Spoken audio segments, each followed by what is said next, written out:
A warm welcome to another person here. I'm Nandana PS and I'm from class 6. Today I am here to present a small story. Swami Vivekananda. It happened on September 11, 1893 at Chicago in America. A congregation of 10,000 learned men and women passionately stood up and applauded for full 2 minutes when an unknown monk from India addressed them as sisters and brothers of America instead of the customary ladies and gentlemen. After this display of spontaneous emotion, the audience sat down and the monk began his extempore speech on Vedanta, the philosophy of Hinduism. The 29-year-old monk memorized the gathering while his deep-rooted knowledge on Hinduism and his perspective on world philosophies and other religions. The monk was none other than Swami Vivekananda. The occasions at which the above-mentioned event happened was the first parliament of the world's religions.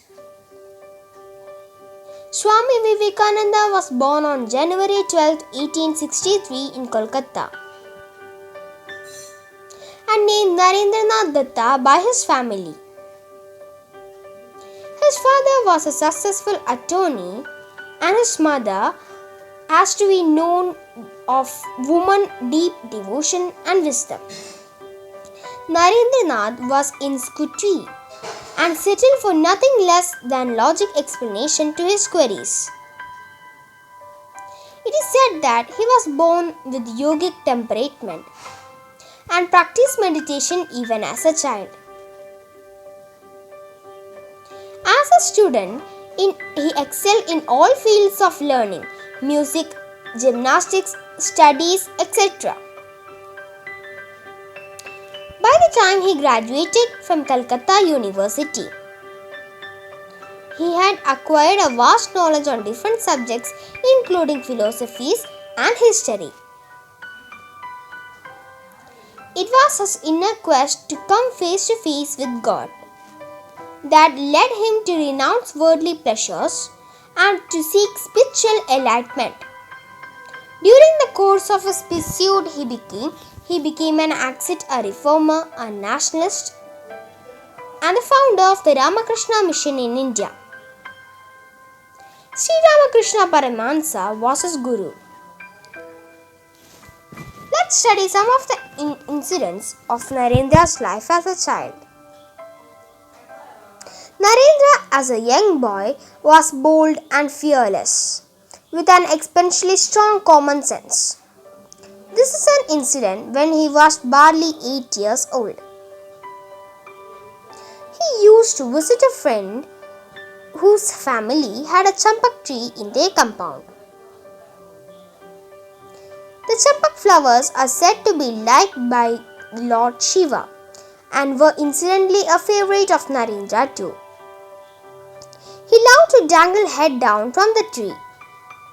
One day, as he was swinging from the tree, the old man of the house recognized his voice and approached him.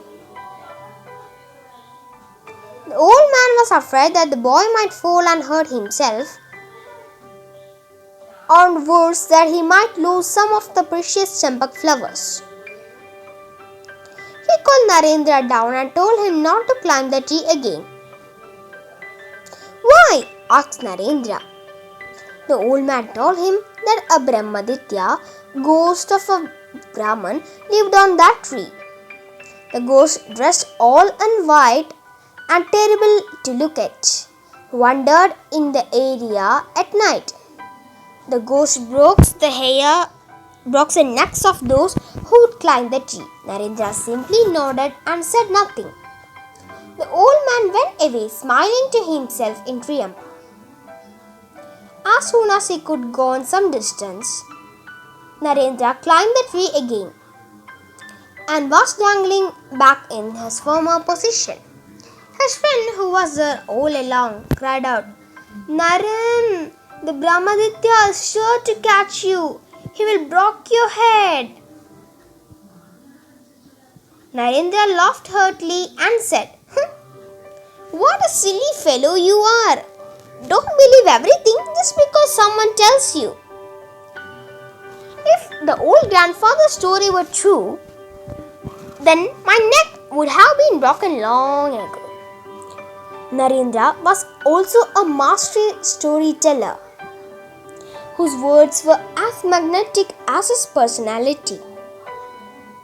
One day, while in school, Narendra was talking animatedly to his friends during a class recess.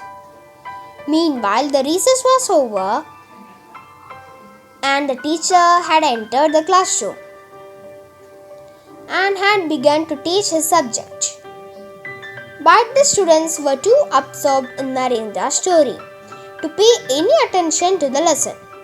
After some time, the teacher heard the whispering and he understood the situation.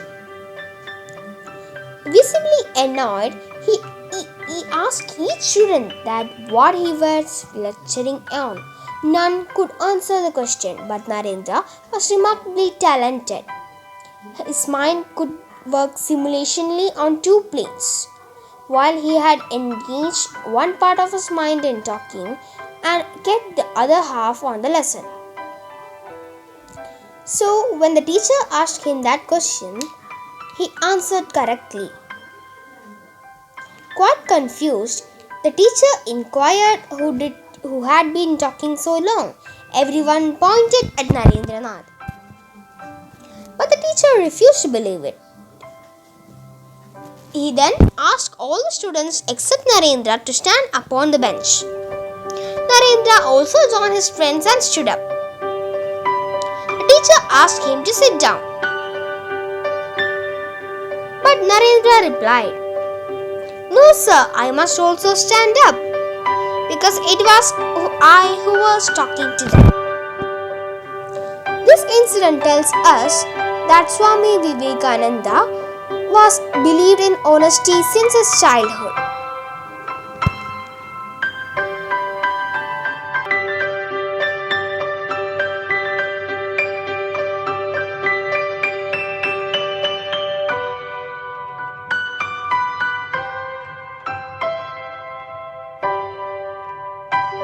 Hope you all enjoyed this story. Thank you.